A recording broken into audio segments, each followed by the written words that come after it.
السلام علیکم همدیاران عزیز. نوارها را دوام میتیم از باغ غلام جان و به شما من حاضر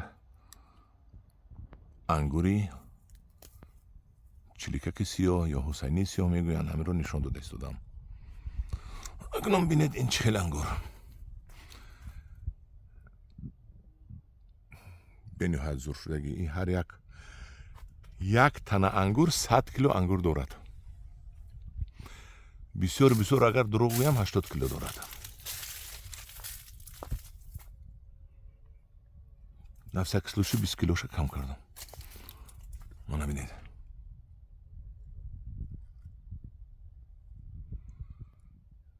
صفت انگور رو ببینید چه صفتی نقص. و نه انا همین خیل گکترش رو ببینید.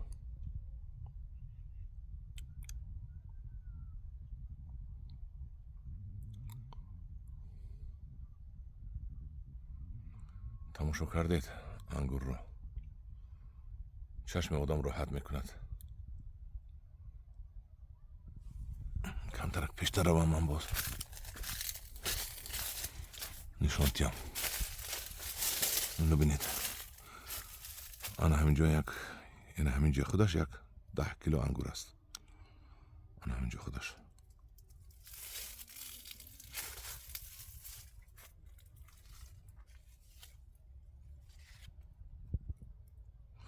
و شیرینش رو نمیگوید که چقدر شیرین است. اینو ببینید.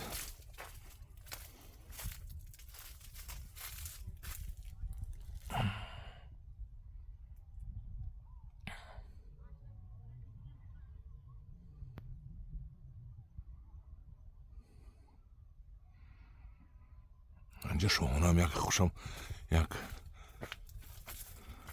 درختش مانده بود است. شاهانه رو بینید.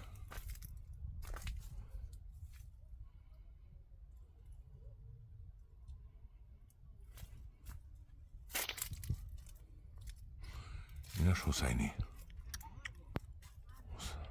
اینش سیاه.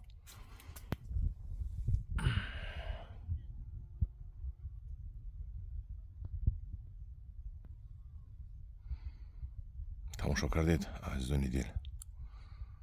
چشمتان راحت کند. گفتم من همین نوار کردم. در پناه خدا باشید.